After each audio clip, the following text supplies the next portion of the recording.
Talking about Joe. Can't hear anything, but we're not talking. Joe. Are you there, Joe? Yeah, I got you now. I couldn't hear a minute ago. Okay. All right.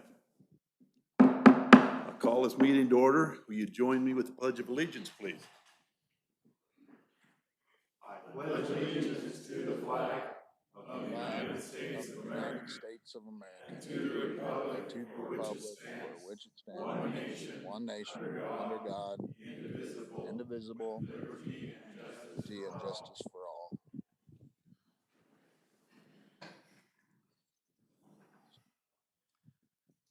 Okay, can I get a roll call? Councilman Rao, Present. Councilman Hunter, Mayor Rao, Here. Councilman Laverie. Here. Councilman Fitzsimons. Here. Okay. Are we in compliance with the open meeting law? Yes. And just to go back to the opening remarks real quick, Mayor, I was just gonna let the council know, and I'm sure Councilman Rao would as well. Under item 4B, during planning commission last night, we decided that there wasn't any action that needed to be taken on the Roberts property, so that won't be discussed tonight. Okay. Seems how it's just private property, it won't have to be messed with. Okay. Yeah, there was really nothing for the city to do since it's just, they're doing it on their private property and they're not giving the city an easement on their property. Okay. Public comment. Do we have any public comment related to the items on the agenda below?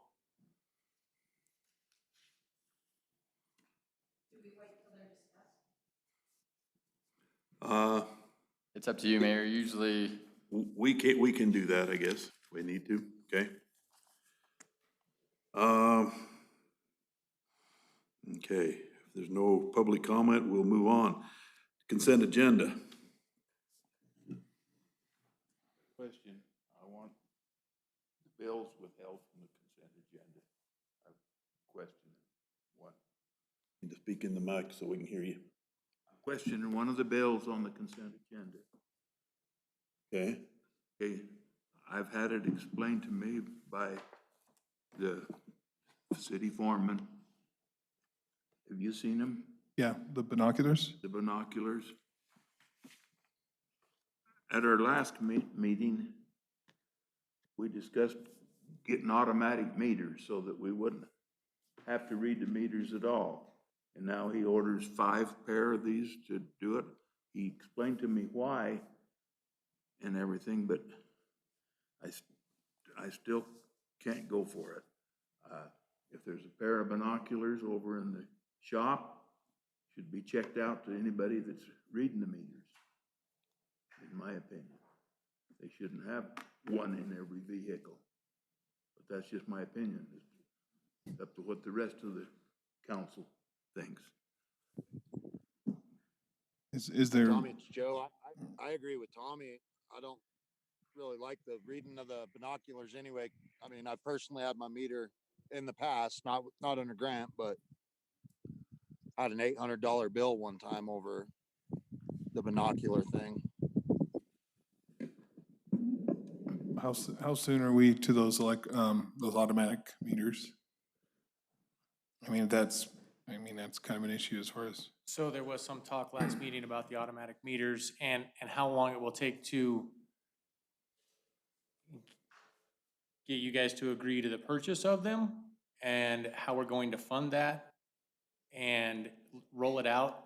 I would say very least if everything went really smooth and we did it quickly, which I'm not expecting, we'd still be 6 months out at least.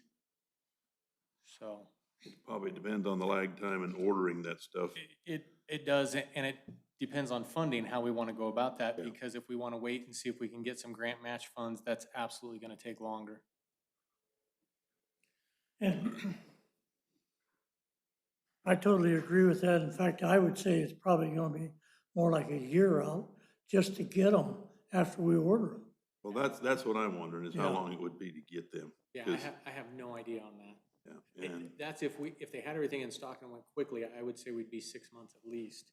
And that's if we jumped right on it. I don't see us, my understanding is there's some desire to wait and see if there's grant match funds available to do that, if I understand things correctly, rather than just purchase it all with our own money. yeah, I thought that money was from our, Sorry. yeah, The Recovery Act. yeah, Recovery Act money. Right funds. There's more Recovery Act money available, we could use that to grant match some of it. I see what you mean, okay. Have we, I did got we, one other question. My problem's not really with the binoculars per se, but Grant, is it, I don't, I don't want to step in and do the job for him, but I'm not a big fan of the binoculars. Is there a reason why they can't like read someone's meter? Yeah, there are several homes that have dogs in the backyard that nobody wants to go in with. And then there are Me being some, one of them. yeah, I don't know about your dog. Okay. Some yards with dogs, we go in and there's no problems. But there are others Okay. that you don't want to go in the yard with the dog, so you read it with binoculars. Others, it's hard to get Yeah. in the yard because you're reading the route on the back and you would have to go clear around front to get in the yard. There's some difficulties. It does make things go quicker with the binoculars and easier on the crew. So, All right. and I understand exactly what's I being had said a with problem it, in the past, so. but that was with the far past employees. So there was a big mistake made, but I get what you're saying. Yeah, and I'll tell you, sometimes there'll be big mistakes made when you're right up next to the meter and you swap two numbers in the middle. It happens, but even without binoculars. Is there a reason why we need 5 pair of binoculars? Well, so the reason this came up is Chris's personal pair got stole out of his truck in December. And Jim was bringing his personal pair in and broke them. And each guy, me included, has their personal pair of binoculars in the truck. And I figured it was better to let them use city binoculars than break their own or damage any more of their own How binoculars. many read meters at the same time? Everybody? You got 5 people that goes out and read meters at the same time? Yes. that was my next question, is if we had binoculars previously, but you answered that question. Yeah.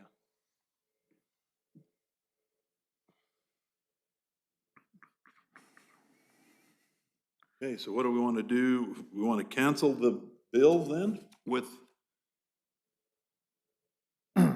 that reasoning that he just gave, I can see that we could approve it, but I would want a property number or the city of Caliani Stamped on put on each of these things. And also, a lot of the other stuff, there's no property numbers on anything in the city, and that we need to do that so that Grant can have an inventory, Craig can have an inventory, and we know what's going on. I agree with that. And That's not part of this conversation right now, so. it. This was purchased, the purchase of this is coming out of power, I would presume, right? Correct. It's, Okay. I will take 4 power out of power and 1 out of water, because believe it or not, there is 1 meter that needs to be read with binoculars down in a pit. And I'll just say that has to do with somebody's eyesight more than anything.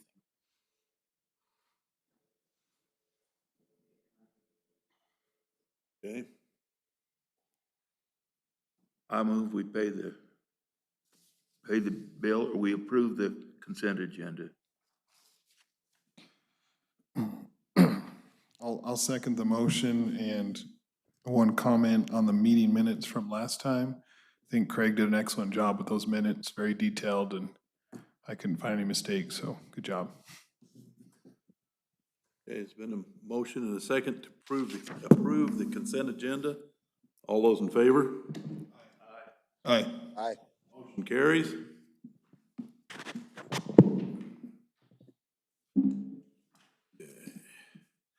Items for discussion. Approve or deny Lane Truman's request for conditional use permit at number 7 Love Lane. a vacation home short-term rental. And this was approved by the planning commission last night. This was, I guess their opinion was that the city council should approve this item tonight. Okay. It was properly placed on that agenda with the two separate parcels and everything. Move the second parcel. So if you see last time, it was number 7 and number 8. This No, time it's just just number 7.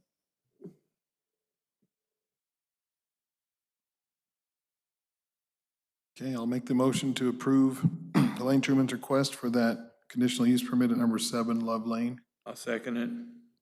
It's been moved and seconded to approve conditional use permit for Lane Truman on permit number 7 for number 7 Love Lane, excuse me. All those in favor? Aye. Aye. All right, motion carries. Okay, for possible discussion, Depot Restoration bi-monthly report, Carmen Pauley. Carmen, are you there? I'm here. Can you hear me? Yes, we can hear you just fine. Okay. I have a PowerPoint if I can share my screen. Yep. Okay.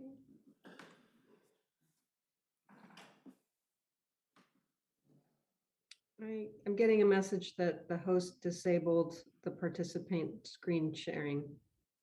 Very bottom of the screen.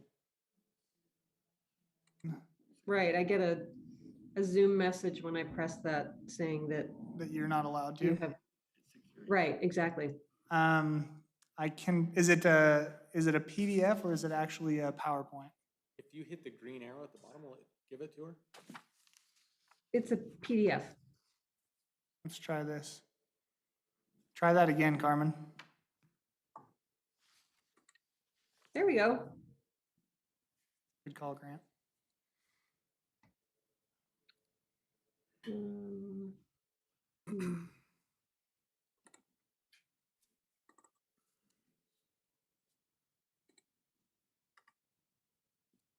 Okay, can you guys see it now?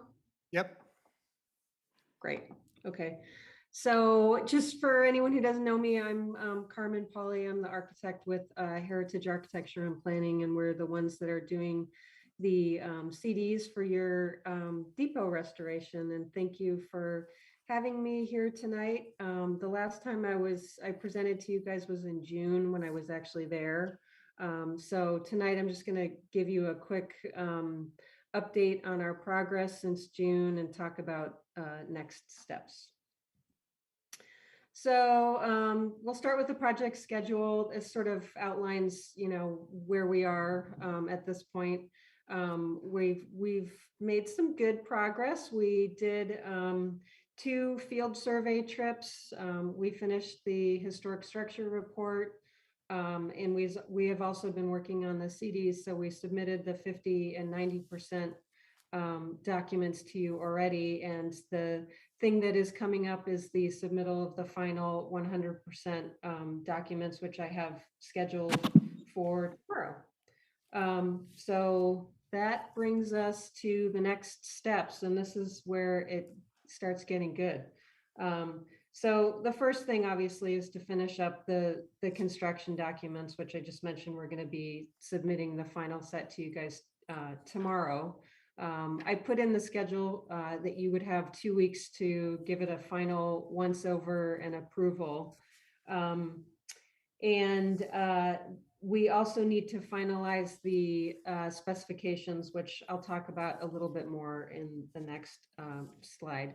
But after that, we're going to be set to start putting this project out to bid, which is where it gets really exciting. We'll start with the contractor qualifications and bid advertisement. And then I'd suggest we do a pre-bid conference with all of the interested contractors to meet on site, hopefully to review what the existing conditions of the building are so they can educate themselves before putting together a bid. And then after that, we'll go into the bid process, which is when they, accumulate their numbers and ask any questions that they have, and we answer them. After that, there's a period of bid review on your end, and finally the award of the construction contract, and then we can start construction. So just a little bit more detail on the final construction documents. I've already mentioned we're going to be submitting the final CDs to you tomorrow. I will still owe you a 100% construction cost estimate update.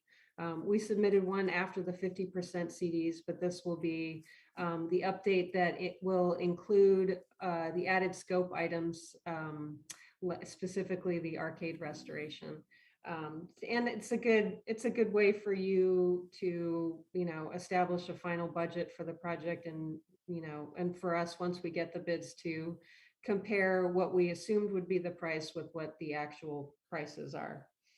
After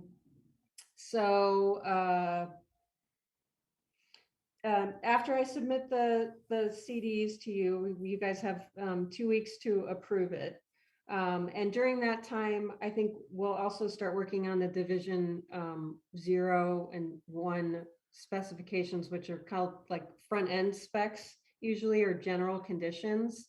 And sometimes we work with clients and municipalities that do a ton of construction projects, so they, are fairly well established in terms of what their expectations are for construction projects. And other times we have clients where that's not so much the case. And in my conversations with the city so far, I think you guys probably want a little more input from us on this stage, which, we can do.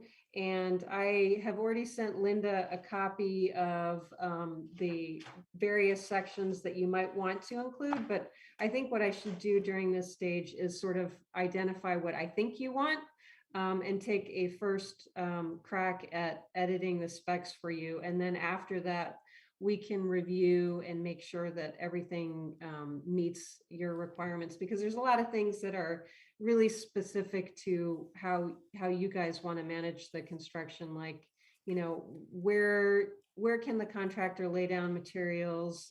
Can they have a trailer on site? Or are there any other specific requirements that you guys have that they need to be aware of before we put the project out to bid? So we'll be working on that. And then once I come up with the first draft, we can meet either virtually or in person and go over any specifics or other input that you might have. So in summary, my homework for this to finalize the CDs is to, 1, get you the CDs tomorrow, and 2, the construction cost estimate, and then 3, start working on the Division 1 specifications. And your homework as the city will be to review the documents, and also just to let me know if there are any special requirements the city has for contracts for the contractor, or if there's anything related to your CDBG funding that we should be aware of. So next we'll talk about bidding. And one of the important things to consider in bidding, I think, is bidder qualification. And it's something that we should probably talk about before we obviously put it out to bid, because we really recommend that you put qualification language in the bid package, because of the nature of the work that we're doing at the depot. It's so specialized, and it really takes somebody who has special knowledge of doing this type of work. And it sets, a minimum standard for the project. A lot of times people don't like to put qualifiers in the bid because it limits the number of bidders who will pursue a project. So there's this sort of, fine line between too many qualifiers and not enough qualifiers, and whether or not you get enough bidders for the project, because ideally you want, 3 or 4 qualified bidders, and then the city can select the lowest qualified bidder with some confidence that that person has the expertise and knowledge to do the project correctly. So what we would suggest including as a qualification for the contractor would be 5 projects completed within the last 5 years that were done in accordance with the Secretary of the Interior standards. And that's, that's the standard that we've been using. It basically means that, there are historical considerations for the project, that the contractor is aware of the historical significance of the building. And so having them demonstrate that they've done this, I think should leave us with a pool of bidders that will be good for this project, that we can have a lot of confidence in that they're going to do the project correctly. So what we would do is we would write that into the front end specifications. And once we establish what those qualification requirements are, we give the opportunity for the bidders to present their qualifications or prove the fact that they're qualified. So they'll give us a list of 5 projects, the project name, where it's located, the contract amount, just a quick summary of why it's historic, or what's the significance of the building, a description of the scope, and then contact information for the owner or the client so that we can check references. A lot of times also, and I think on this project we should include qualification language that is specific to certain trades. For example, on this project we have over 100 historic wood windows. So it's possible that the general contractor that we have on board could self-perform the window restoration scope, or they could have a sub do that work. And if they elect to have a sub do that work, we also want to make sure that the sub is specifically qualified with window restoration work. So I think I actually included qualification language specifically in the window spec already, but that's just something that we should be aware of.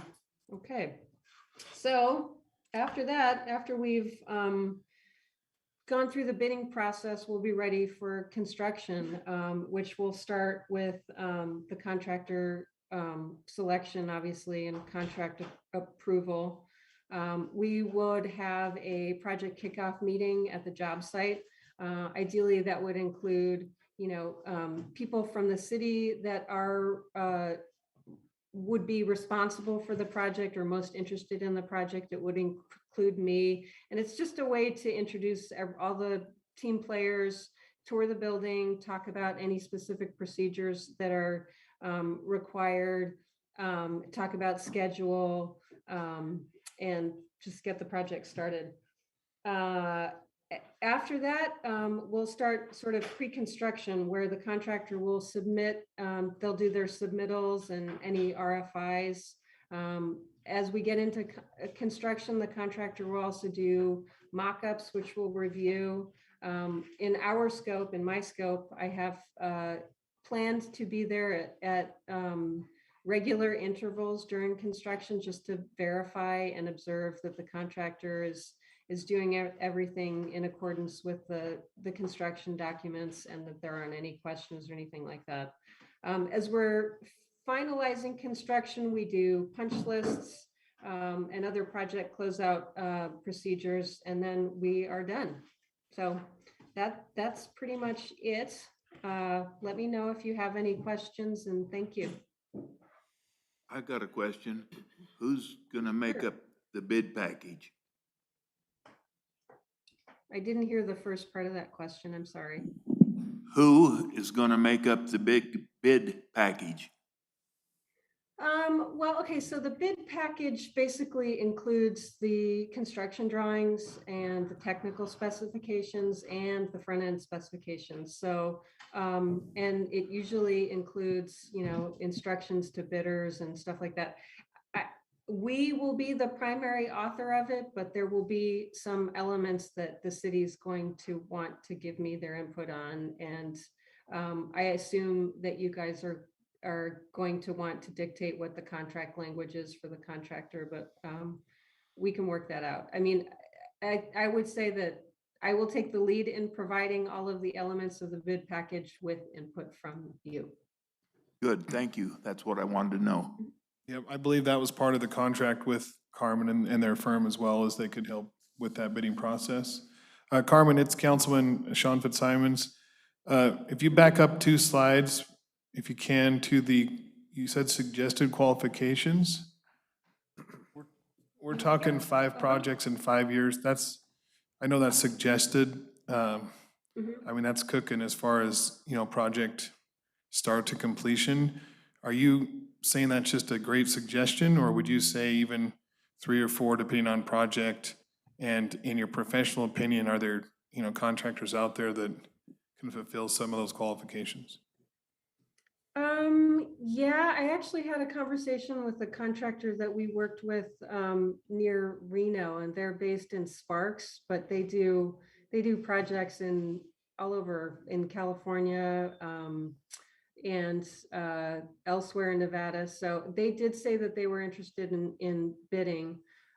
So I think that they would be a good one, and I can, put out feelers to other contractors that I know that may be mobile.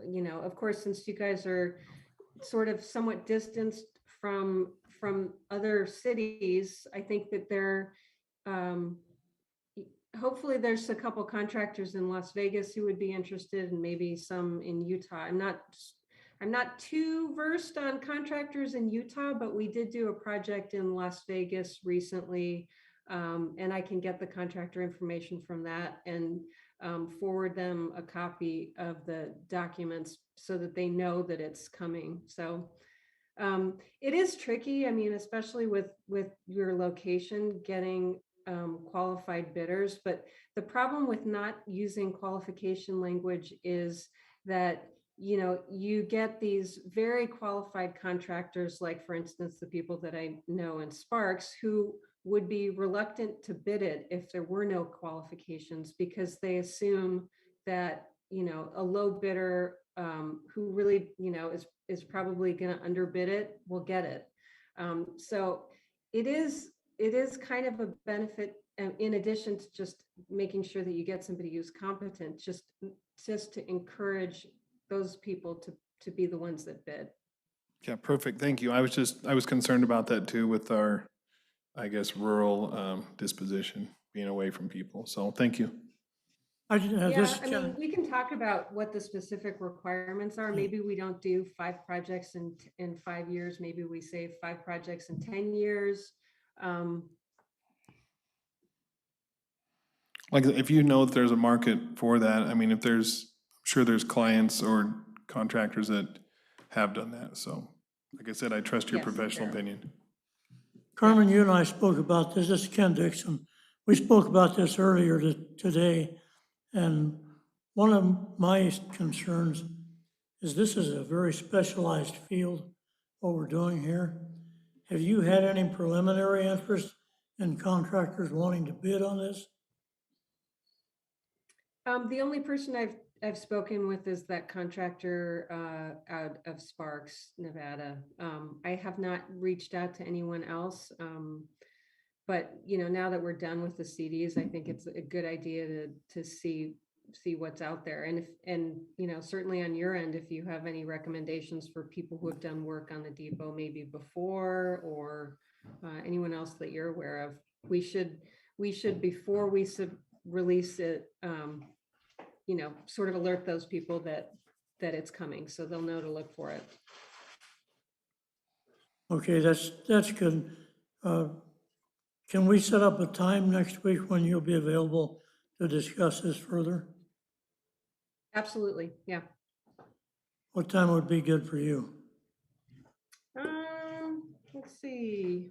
Let me just pull out my schedule. I could do, how about Tuesday at 11 a.m.? This coming Tuesday, the 3rd? That would be the 7th. 7th. The 7th. Unfortunately, I'm in the middle of some medical procedures, and I wouldn't be able to do it on the 7th. I could do it on the 8th. Or any day next week would be fine, except the 7th. On the 8th, I could do probably any time after 2 p.m. Okay, shall we shoot for 2:30 then? Yeah, that works. And I would, if any of the council wants to be a party to that, we certainly would welcome any input. Okay. Okay, I'll try, I will get your contact information from Linda, and then I will send you an invite for the meeting. And a Zoom link, unless you want to establish the Zoom link. that's fine. We'll go with your contacts. Okay, great. That's all I have for the moment. Hey, does anybody have any questions? Thank you. Thanks, Carmen. Thank you. Sure thing, no problem. All righty, thank you.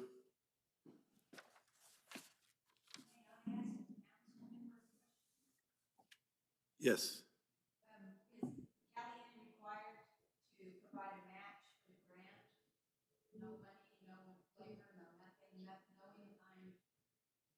No.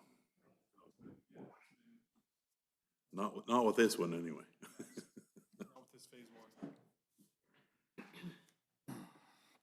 Okay.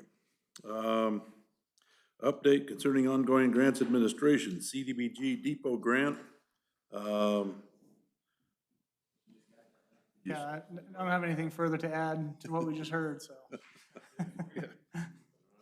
I think we can go on then to the clerk's report.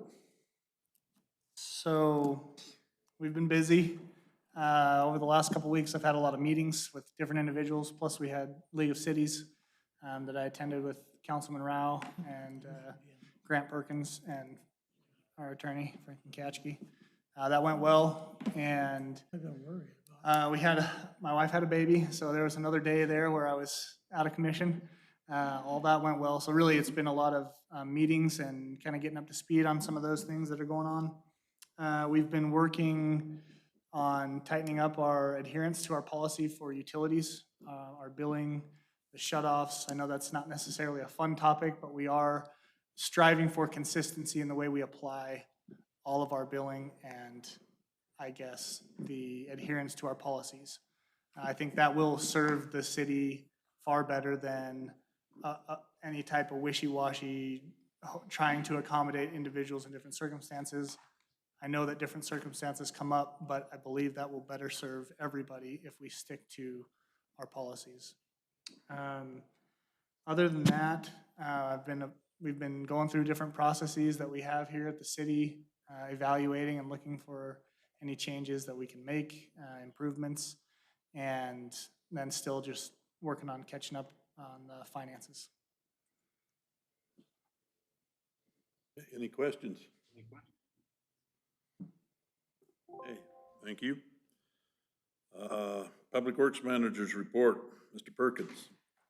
Okay, I've had the same stuff going on with, as Craig did, as far as been gone to League of Cities. I had a rural water meeting last week on Monday as well that I attended.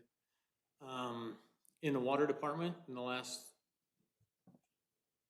week, we read meters, and we had an irrigation leak in the linear park that was running back into the railroad property.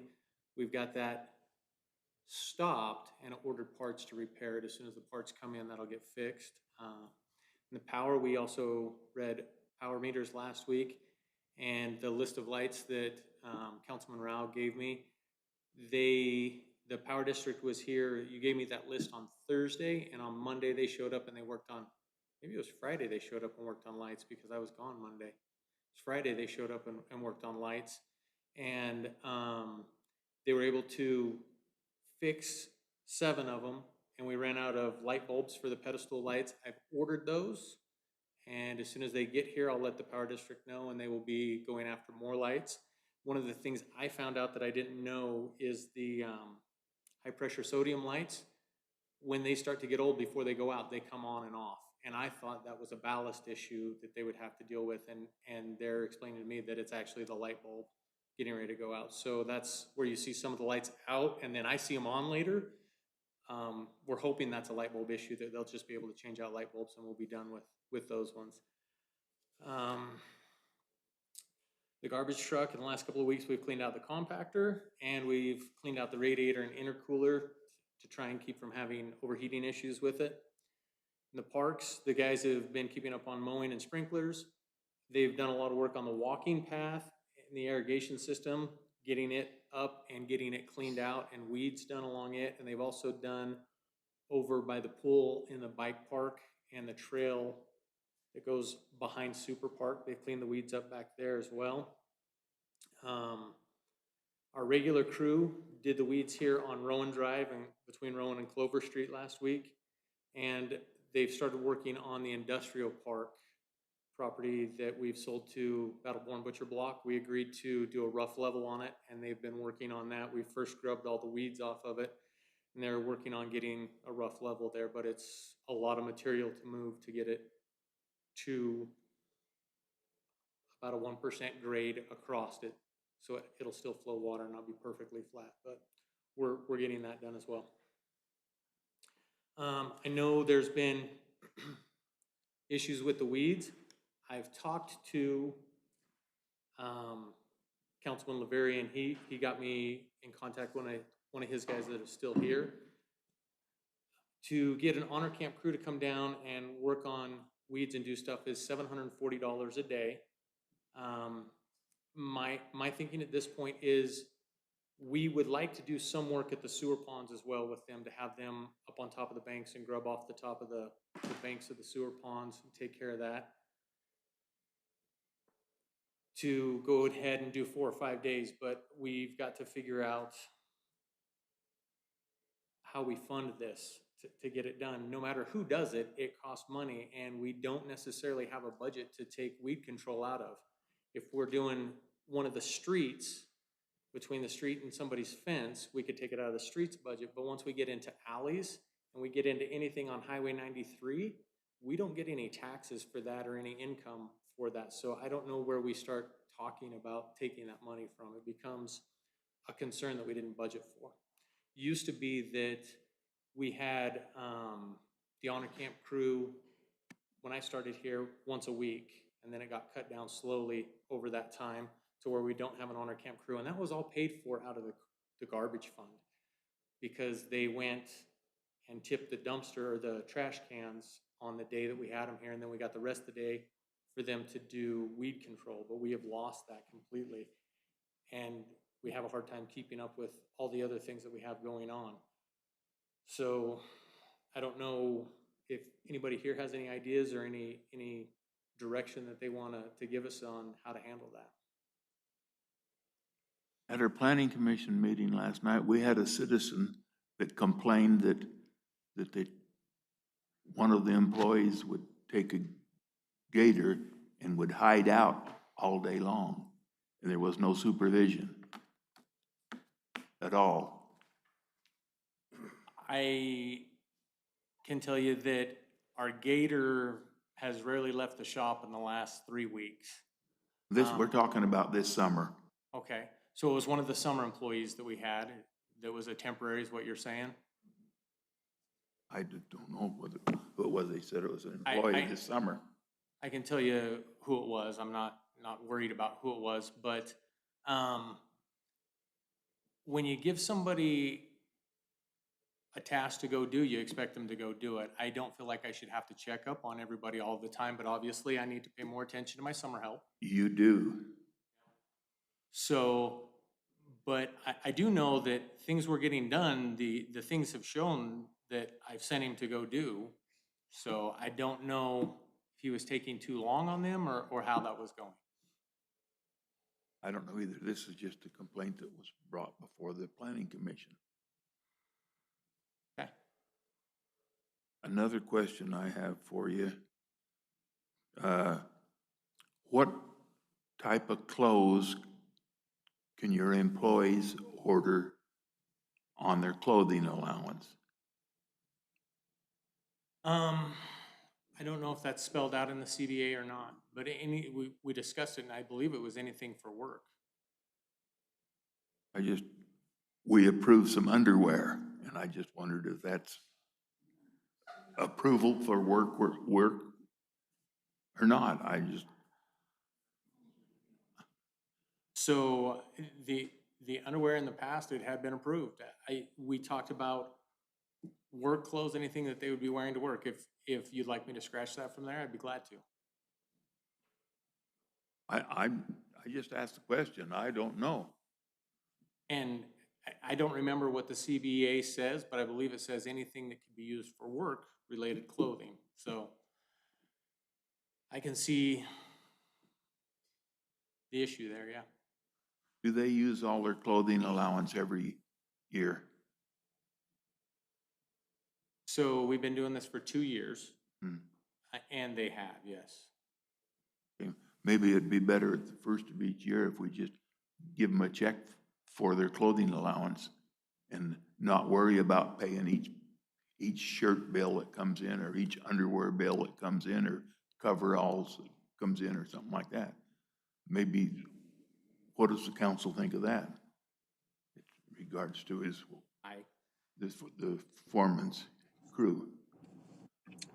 No, I think, I like that idea of right at the beginning of the year, just Just, give them a check. CBA, yeah. the CBA is not up for I mean, I remember that being talked about, and there's reasons why we didn't do that, but the CBA is good until 2024, I think, is June 30th, 2024 is the next time the CBA expires. Uh-huh.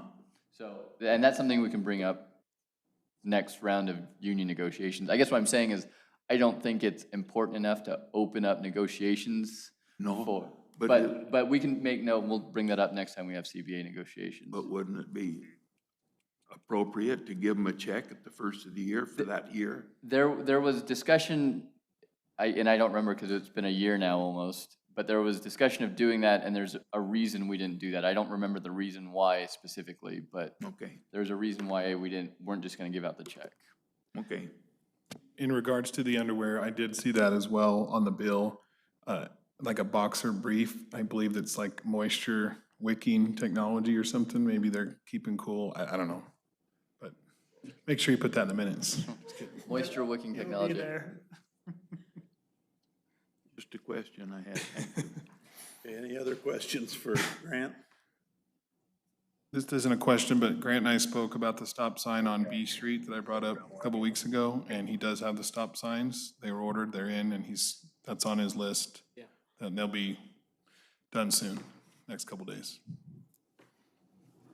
Okay. No more questions for Grant. We'll move on. Discussion.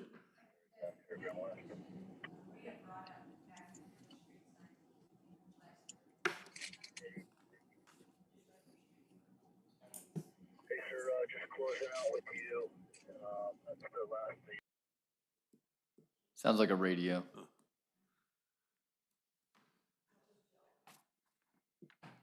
Did she have specific street signs, or did she just, that citizen? Yeah, noticed some, there's several. Depends on which direction they're if they're southern exposure, they're in bad shape. I will start an inventory Holtz. and get a list of ones that we need to replace. And I noticed one thing last night. I was out of Fireman's last night, went home. I don't know whether it was a photo cell or what it is, but every light in that Rose Park down there was out. So Rose Park, they want to get light bulbs and put them in and then go from there with that. Okay. So we do know Rose Park is a concern, and that's the type of light bulbs we're out of. So as soon as those light bulbs come in, we'll put them in and then further investigate from there. Okay, it was just kind of odd that that one was like a block there, just was black. Card, yeah. No, we've had them looked at, and they went in and replaced a fuse, and one of them got it working for a while, and now it's not working. So we're assuming that it's the bulbs. Okay. Because we've replaced the fuse. All right, we'll move on. Building and, nope, excuse me. Discussion of legal issues. Mr. Katsky. So I had an interesting phone call with Sheriff Lee earlier this week. I don't know if the council's aware, but the county has been working with a group out of Las Vegas called the Track B Exchange Program. They assist communities with their opioid addiction problems. And as many of you know, a couple weeks ago, someone passed away from a potential fentanyl overdose. And so what Track B, on the 16th, we're gonna put Track B on the agenda, and I'll talk to Craig about this more in the next week or so. But they're wanting to put a vending machine somewhere on the outside grounds of the depot. And the vending machine will include things like testing strips and even other things like hygiene kits and things like that. It'll be a free vending machine and it'll be totally funded through the Track B Exchange program. But they wanted to come and discuss that at the next city council meeting because they need the city council approval to put anything on our property. But they're also wanting to hold kind of a community forum the evening before at 6 p.m. So I'm going to talk to Linda and Craig about making sure that the Planning Commission agenda is fairly short that evening. Usually we can get done in about an hour anyway. I think last night it was about an hour and a half because there was a lot of discussion. But they were wanting to hold a community forum, and I'll make sure that they get flyers out or whatever else because they want the community to know what they're doing here. And it's important to note that they're not going to come and put in needles, clean needles or anything at this vending machine. It's strictly to preventative measure from people using substance. We're not going to stop people from using substances, I guess, but they're wanting to put in stuff in there that would help them detect anything that they might not know is in there, and then also do other things to assist, like we said, hygiene kits, other things like that. So on the 15th, again, they're going to do a community forum at 6 o'clock to discuss it with the community, and then on the 16th, during regular council agenda, they're going to come in and make their presentation about the vending machine, and you'll be able to ask them questions, and then that night you can vote on whether or not to approve a vending machine somewhere on the depot grounds. So they're wanting to do a community forum, today's the 2nd, they're wanting to do a community forum on the 15th, which is a Wednesday at 6 o'clock, and then they're going to be put on the regular city council agenda the following evening on the 16th.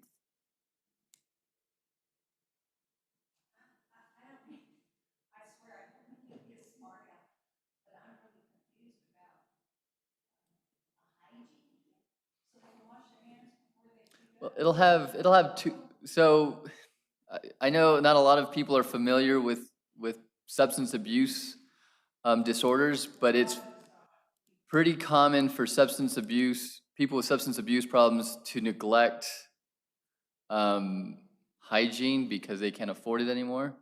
So they're just wanting to give out hygiene kits to assist these individuals in taking care of themselves. No, they don't make any money. They're totally state funded.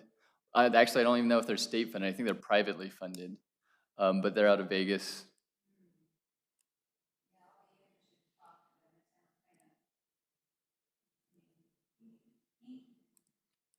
Anyway, yeah, they'll be here on 15th and 16th, and like I said, they'll have a community forum that on the 15th, come in and ask your questions, and there'll be a couple people here that evening. Where are they gonna meet? Here is what I'm trying to do. So we're gonna try to wrap up the commission meeting by 6 so they can hold their community forum right after the commission meeting on Wednesday evening. Planning Commission meeting? Yes. Okay, got you. That's all I have. Oh, any questions? Okay. Building inspector's report. Well, we can jump right into this. We've had several meetings in the last couple of days on mostly flood issues. As the council knows, we have a major flood project that we're trying to get funded. It encompasses the flood control project that we just finished. And we have a portion of that, about $25,000 was set aside for Sunrise to work on a flood assistance grant. We had a meeting on that yesterday. It lasted longer than I thought it would, but we have some good news out of it. archaeological department from FEMA was here yesterday and did a survey on the wash. There's gonna be 9 test holes put in up and down the wash to check on whatever's down there. The preliminary report I just got this afternoon from Sunrise, and they did not have any positive results at all from the preliminary inspections. So it looks like we're gonna get a plus sign on that, and that'll be the end of that, the archaeological report. We had a meeting today on the apartments with some good news and some bad news. We had a meeting with the architect involved and the contractor that's supposed to do the project. It looks like we probably have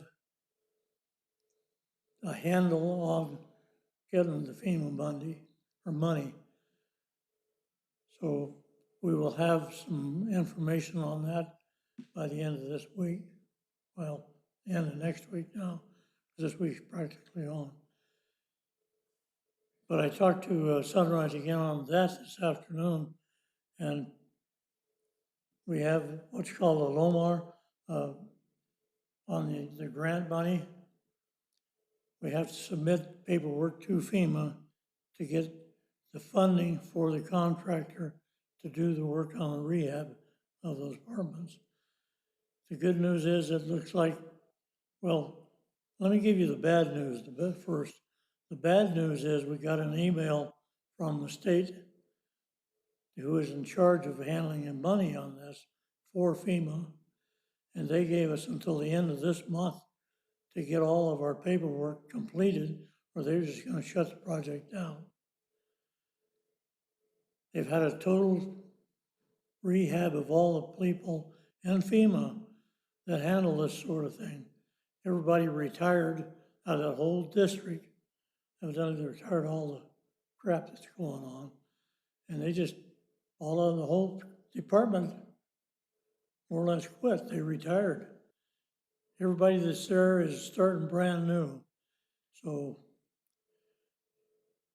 the contractor that's doing the apartments is gonna start doing some political maneuvering with the state and FEMA to see that we get an extension on that 30-day notice. Probably will happen because these people do a lot of work for the federal government or through the federal government. So they've got some connections there that should be able to help us. By the end of the next meeting, we'll have some more information on it. But I'm feeling pretty good about it right now. So it's not gonna happen, won't happen this year, but maybe by springtime, we'll be doing some work over there. We are gonna be doing some work over there probably in 10 days. I'm gonna issue a building permit on the necessary work to bring the FEMA elevations up to what they're asking for. Contractors are gonna spend probably $8,000 to $9,000 involved in that. On top of, they've already spent $45,000 on raising one building up. So, Yes, the apartment buildings. What he's talking about is they're gonna refurbish the apartment buildings out there. Everything's within the floodplain. Well, the elevations aren't what FEMA wants them to be. I mean, now we're talking 3/4 of an inch. The one building they had to lift it, what, 3.5 inches? The whole building, they lifted 3.5 inches. The final approval to do the work on the buildings yet. And that's what they're working on now is they get the elevations proper, then they'll get permits to start And refurbishing the buildings. And HUD was involved, urban, development, and then FEMA, he's been battling with FEMA as well. Yep. I mean, these things will be done, some of them will be within 1/4 of an inch on the survey thing is what the thing is, what they're griping about. yep, it's ridiculous, but we're dealing with FEMA, and don't need to say any more. Anyway, it's just Ken. technical stuff. But I just want everybody to be aware that we're doing everything we possibly can to get those it's the only low-income housing, family housing that we have in the city. There's some issues over there that need to be straightened out, but the step, Oh, yeah. start getting straightened out is getting them refurbished.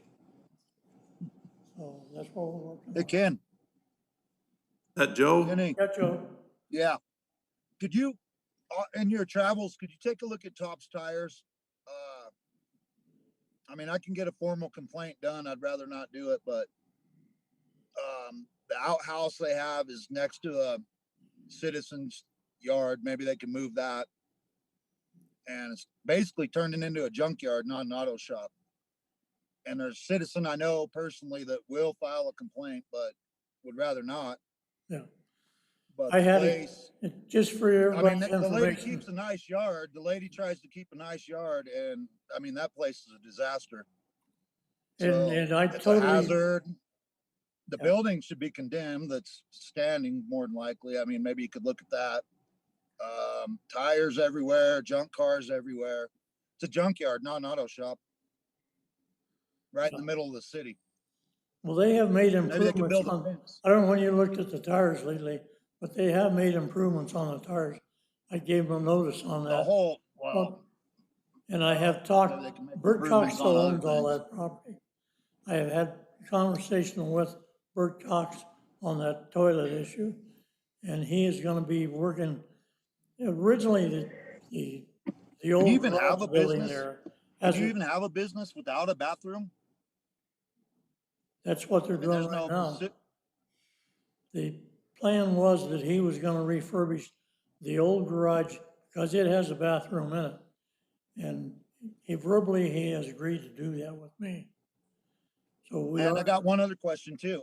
What about cars? All their U-Hauls on, I don't know the street there, but I mean, we're turned into U-Haul City down there before you turn to go to Denton Heights now. I haven't been in town though for probably 20 days, but before I left, that's, I didn't know the city street was gonna turn into a U-Haul business. I have not talked to those people about the U-Haul problem. No, I guess no one else cares, but Yeah. I do. But yeah, I agree with you. It is a problem. That's a city street. There should not be conducting business on it. Well, we knew it was gonna be a problem when they moved the business back there.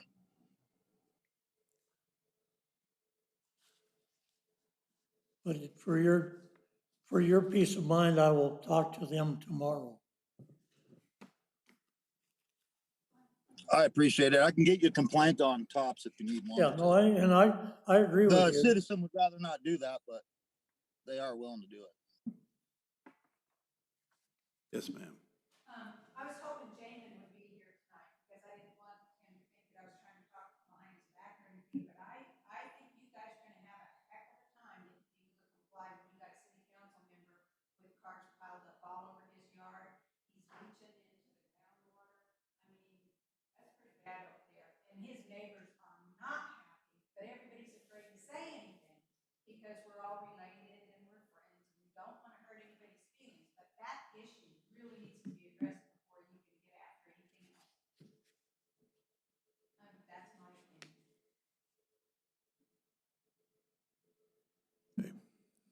I'll second your emotion. You know, it's not good for oil. Well, if I can run a U-Haul business on Love Lane, I'll start one. Oh, it is a fire hazard. Thanks for the advance If you'll notice. let me use the city street to do it, I'll start one. You know, it's not good either for the oil to drip down into the ground. You know, I just Yep. read the thing on and printed it out. One drop of oil ruins 1,000 liters of water. And there are people all over that got apartment and been there, you can tell for years because there's crap grown up around them. And I just think they should start issuing citations and warnings. Okay, well, let me bring one thing out here. That we have a process, that the city has a process in place for the citizens to make complaints about issues that they have. There's a form that is out there that, and I understand where you're coming from, your neighbors and all that. But we need to start the ball rolling somewhere, and somebody's gonna have to step up. And, I'll get it yeah, going and have them drop it off at City Hall. Sounds good. All right, anything else for the building inspector? I hope not. Oh, I'm joking. Okay, we'll move on. Discussion of issues related to public safety. Looks like we don't have anybody, fire chief in Florida. In the sheriff's office, we haven't had for a while. So, we'll go on. Council members' responsibilities, parks, beautification, Mr. Fitzsimons. Okay, praise the Parks crew. Jade, Jeremy, and Corey do that. Kind of sound like a broken record. They're still doing a great job with everything. I mean, that's agreed upon. Our last meeting was August 17th, which then we had a council meeting on the 19th, so nothing really new to report as far as the beautification meeting, that is. Last weekend, we moved all of our stuff from upstairs. We had a couple rooms up there and moved it down into our designated basement spot. Rick had suggested that, and so we helped him out with that. We did get a bunch of new flags we're gonna put out for the Labor Day weekend. And John Alstrom, a shout out to former Councilman John Alstrom, he helped bolt some of these new flags on those PVC poles because he had done it years ago with the Boy Scouts. So these new flags are really looking sharp, and as you can see, the ladies put some bunting out already for the weekend. Anything else to report? Our next meeting will be September 21st, which is the third Tuesday of this month. And the marquee on the traffic island decided our last meeting that as a fundraiser, you can advertise a business, give somebody a happy birthday shout out, somebody's anniversary, it's $10 for 24 hours. And it's been a pretty good fundraiser, believe it or not. People want to do that. We did start providing balloons for birthdays, and people have been stealing them. So if people want to put balloons on for their family's birthday, then they have to decorate it themselves. So that's why you might see the marquee having different things on it, but you contact Anna Perkins, she does it, and $10 for 24 hours. And so that's been a pretty good fundraiser so far. And then something not really in my report, but remember last weekend we advertised the Kelly Volunteer Fire Department was going to do the Dutch oven dinner for the DC kids for sixth graders. And as reported in the paper, or if you didn't read the paper, it ended up netting $2,100. All profit or all for the kids to go to DC. So I just wanted to throw that out there. Appreciate the department and all that kind of stuff. So I guess that's all I have. Flags, moving the stuff from upstairs, the marquee. That's all I have.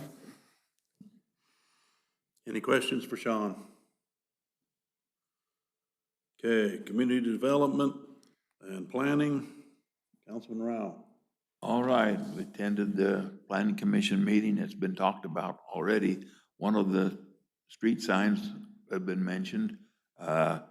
Another thing was they wanted to be sure that they handed out another list of the lights to the power district so that they would be on them continuously until we get them all taken care of, especially the Rose Park.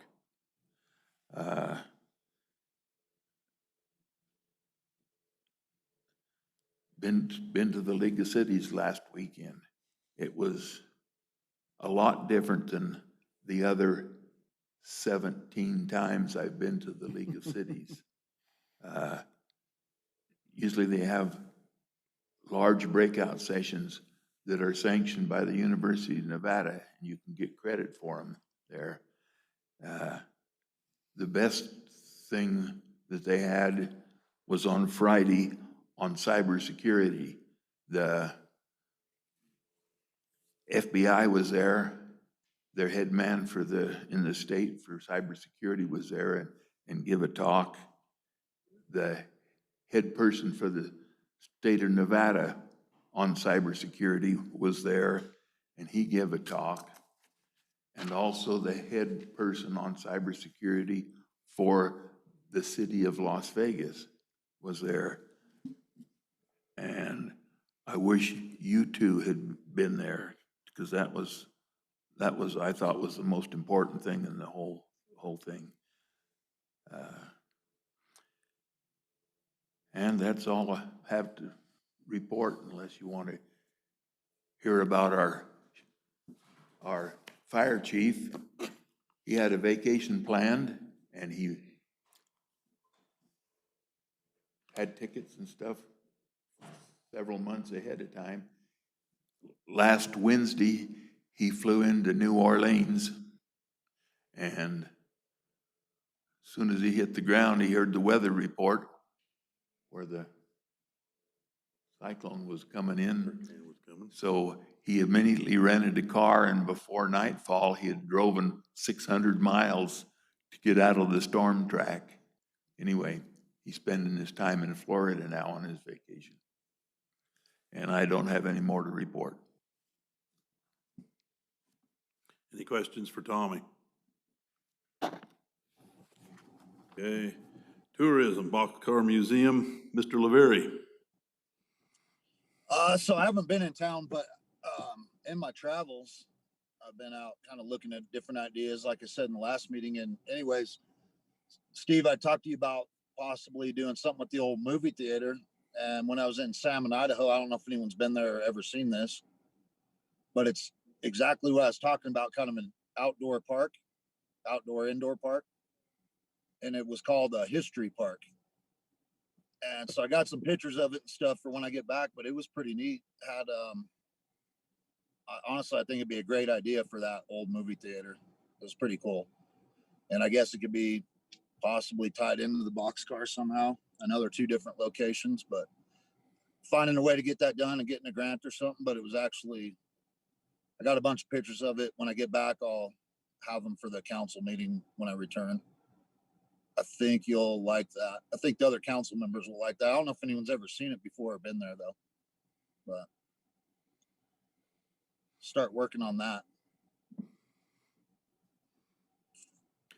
Okay, any questions About all for I Joe? got. Any questions for Joe?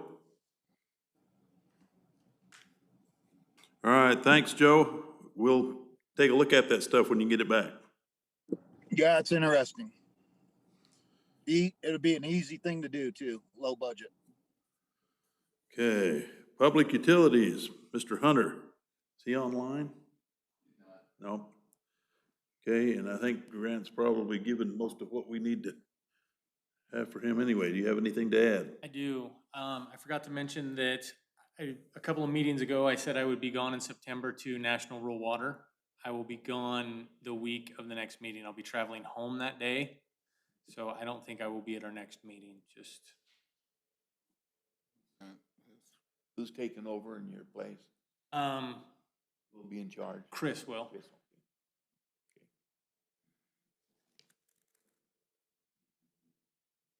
Okay, any questions? Not, we'll move on.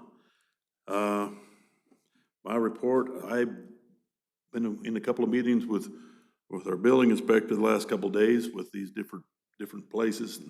He's given the report on that stuff. Our new clerk's been working. I noticed the other night I come by and at 5:30 his car was still out here, so I know he's putting in some hours. I imagine he's got a new family. He had a baby while he was, just before he left and went to League of Cities. And I imagine his wife's not real pleased with him not being home all the time, but. I'm in the doghouse. Anyway, he's putting in his time. I don't have much more than that to say. But we'll move on to public comment. Yep. You've pushed that button.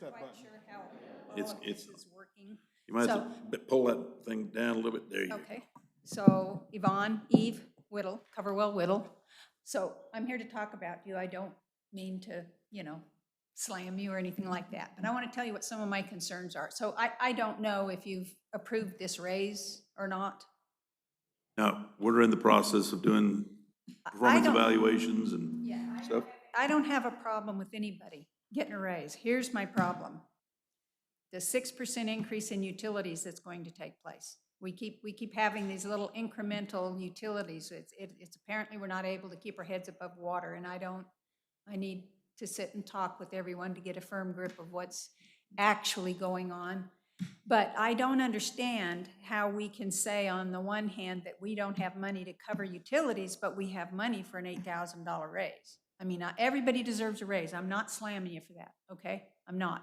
How do you justify to Caliente, these people, that the increases just keep coming and coming and coming? People can't pay their bills now. I understand that tens of thousands of dollars were wiped off the register because people couldn't pay them. They just didn't get paid.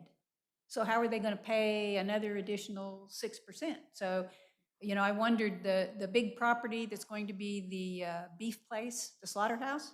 So I read that there was a hunk of money coming in from that. Does that go into the general fund? And if so, can it not be used to offset the 6% utility increase? No, that goes into a enterprise fund.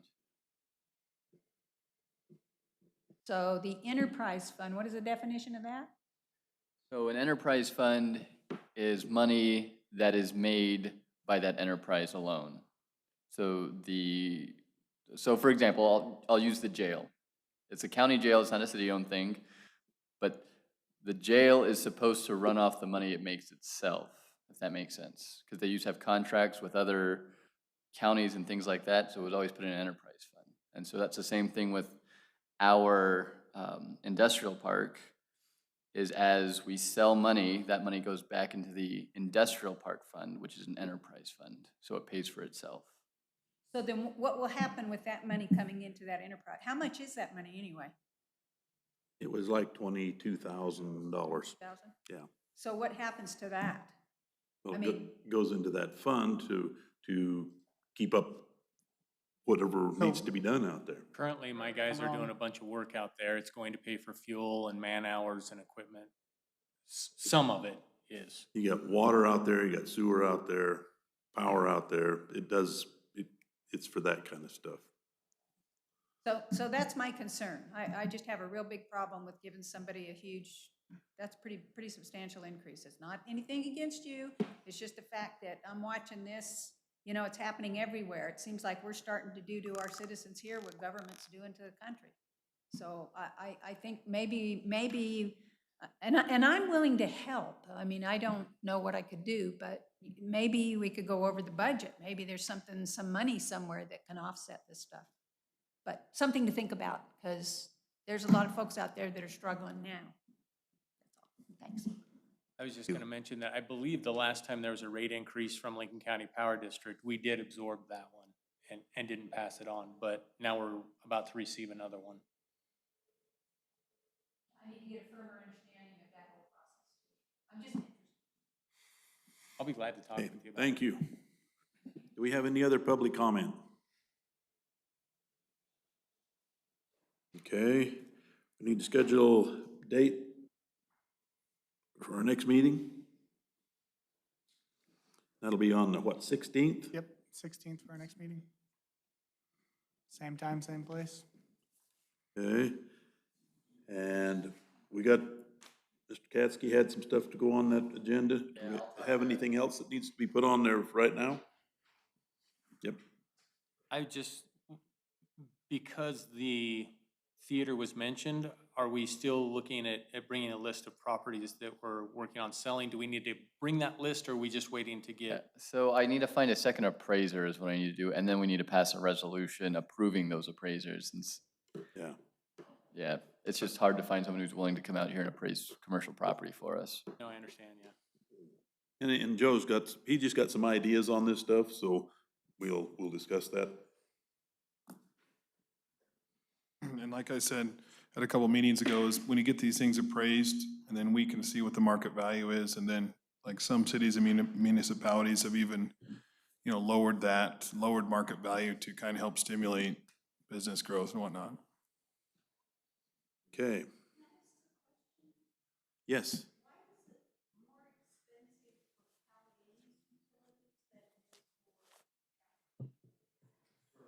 County, because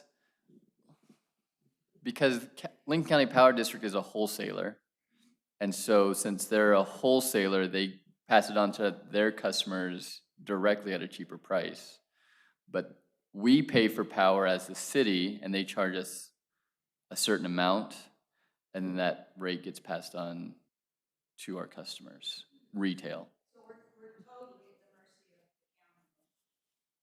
Yeah, they're a GID.